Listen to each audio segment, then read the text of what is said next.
안녕하세요. 김종일 목사입니다. 오늘은 성경여행 12번째 시간입니다.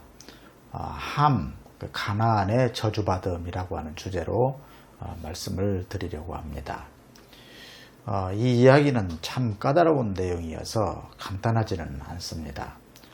먼저 이 사건의 개요를 살펴보겠습니다. 창세기 9장 18절에서 29절에 이 기사가 나옵니다. 노아는 이제 술에 취했습니다. 포도주를 마시고 술에 취했는데 벌거벗은 채로 잠이 들었다고 합니다. 그런데 함이 이것을 보고 형제들에게 이제 말을 했습니다. 그러자 이제 셈과 야벳은 덮어드렸다고 합니다. 잠에서 깨어난 노아는 이 사실을 알고 함의 아들 가나안을 저주했습니다. 가나안은 셈의 종살이를 할 것이다. 이 사건을 보면 몇 가지 복잡한 의문이 드실 것입니다. 함이 잘못했습니다. 그런데 왜 가나안을 저주하는가? 또 왜 연좌제를 하는가? 그러니까 그 함이 잘못했는데 가나안을 저주한다는 것은 결국 연좌제가 아닌가? 다른 아들들은 왜 저주받지 않았는가? 이런 그 복잡한 의문이 드실 수 있습니다. 그런데 이 본문을 자세히 보면 특이하게도 함을 일컬어서 가나안의 조상이다, 가나안의 조상 함, 이런 식으로 이 본문이 쓰여져 있습니다. 이것은 아마도 이 본문이 가나안 족속에 관련된 것임을 말해줍니다. 이스라엘은 그들의 그 역사 전체에 걸쳐서 이 가나안 족속의 종교, 문화, 이런 문제를 해결하기가 쉽지 않았습니다. 함의 다른 아들들은 이집트, 리비아, 이디오피아 이런 그 나라, 어떤 지역의 이름, 민족의 이름을 갖고 있습니다. 그래서 이스라엘과는 이제 다소 거리가 먼 지역들이죠.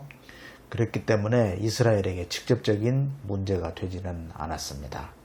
다른 아들들은 이스라엘과는 이제 거리가 있었다는 것이죠. 그래서 함의 다른 아들들은 저주를 받지 않은 것으로 이해할 수 있겠습니다. 하여튼 노아는 함의 아들 중에 가나안만 저주합니다. 다른 아들들은 저주하지 않았습니다. 그 이유는 아마 가나안이 이스라엘에게 최대 현안이었기 때문일 것입니다. 이스라엘은 가나안을 극복하기보다는 오히려 가나안에 동화되거나 흡수되는 그런 모습이었습니다. 가나안 종교는 풍요, 다산, 쾌락을 추구하는 바알, 아세라 종교였습니다. 그리고 가나안 족속들은 이 부모를 공경하라는 고차원적인 윤리를 가지지 못한 저급한 삶을 살았습니다. 이에 반해서 이스라엘은 십계명 같은 차원 높은 윤리를 가진 족속이었습니다. 특히 부모를 공경하라는 계명은 약속이 있는 첫 계명으로 매우 중요시했습니다. 그 약속은 부모를 공경할 때 복을 받고 장수할 것이라는 것이었습니다. 그러나 함은 아버지의 허물을 들추어냈습니다. 부모 공경과는 거리가 먼 행동을 했던 것이죠. 그래서 이 본문은 가나안은 원래 그 조상 함부터 부모를 경시하는 시덥지 않은 사람들이고, 그래서 노아에게 저주까지 받은 족속이다 라는 점을 부각하고 있습니다. 이렇게 가나안 족속의 문제를 제시하면서 셈족인 이스라엘의 정체성과 위상을 높이고 있습니다. 따라서 이 본문은 가나안 족속들이 이스라엘의 지배를 받을 수밖에 없는 이유를 말해준다 할 것입니다. 지금까지의 설명을 들으시면서 여러분은 이런 질문이 생길 것입니다. 그럼 이 본문은 사실의 기록이 아니고 어떤 의도된 작품이란 말인가 하는 질문입니다. 그렇습니다. 창세기 1장부터 11장은 실제 역사라기보다는 구전되던 어떤 조상들에 대한 이야기이면서 신학적인 작품입니다. 보통 원역사라고도 하는데요. 실제 역사와는 거의 관련이 없거나 아주 미미한 이야기들입니다. 그렇다고 완전 허구라고 보기는 어렵겠습니다. 아마도 약간의 역사적인 사실을 내포하고 있다고 봅니다.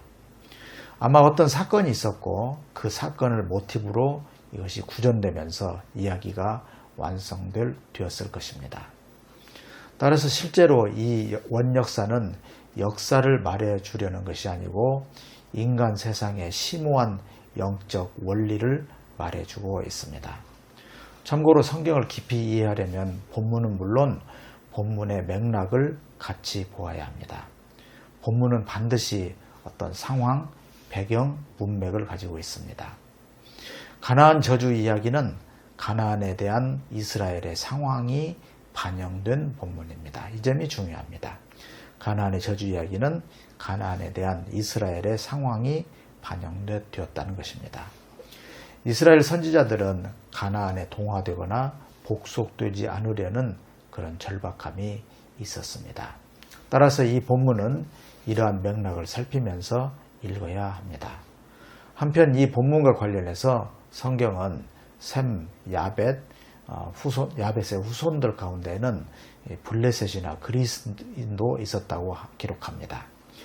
이런 기록들은 노아가 셈과 야벳에게 축복한 그런 내용과는 잘 어울리지 않는 그런 본문들입니다. 여기에 대한 구체적인 설명은 생략하겠습니다. 하여튼 성경 본문은 사실 역사만을 기록하는 데 집중하지 않는다는 것입니다. 성경은 사실 역사보다는 신학적 의도가 담긴 신학적 역사를 작품화해서 이야기로 전하는 것을 많이 볼 수 있습니다. 꼭 이 점을 명심하시면 좋겠습니다. 다시요. 성경은 사실 역사보다는 신학적인 의도가 담긴 신학적인 역사를 작품화해서 이야기로 전하는 것을 많이 볼 수 있습니다.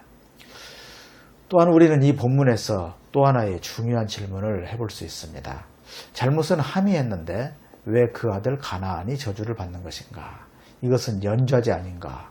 이런 질문을 할 수 있습니다. 분명히 이 본문은 연좌제적인 측면이 있습니다.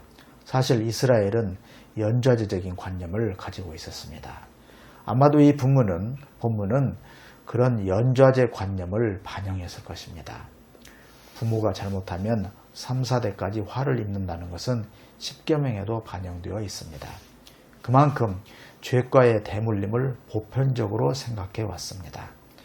그러나 이런 관념은 예레미야나 에스겔 등의 그 후기 선지자들에 의해서 교정되었습니다.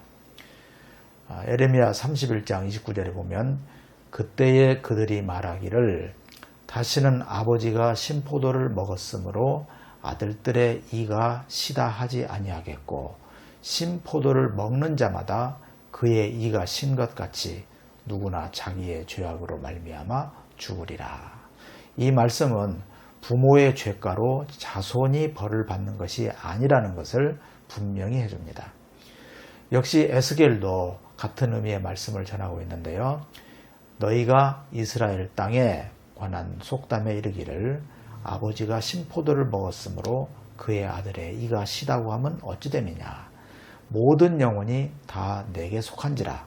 아버지의 영혼이 내게 속함같이 그의 아들의 영혼도 내게 속하였나니 범죄하는 그 영혼은 죽으리라. 이렇게 말씀하였습니다. 하여튼 가나안 저주 본문에서는 이 본문이 기록될 당시에 연좌제 관념을 반영한다고 볼 수 있습니다. 그러나 후기에 교정된 것이죠. 이제 맺겠습니다. 이스라엘은 전 역사에 걸쳐서 가나안을 극복해야 하는 그러한 과제가 있었습니다. 그래서 가나안은 극복해야 하는 땅이고 종교고 문화였습니다.